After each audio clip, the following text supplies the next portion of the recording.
Hi, good morning mga kaupaw. Welcome to our vlog today.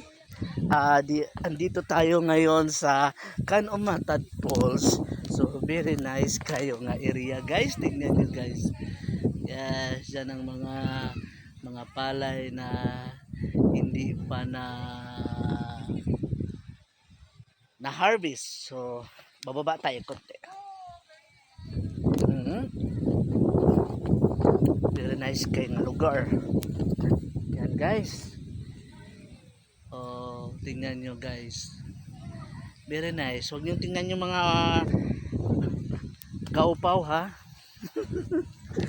Yung upaw ko, huwag mo tingnan. Guys, tingnan nyo dito sa baba. Napakagandang tanawin. Hindi masakit sa mata.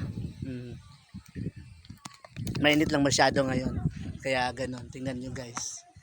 Yan, napakaganda na lugar. Yan, guys.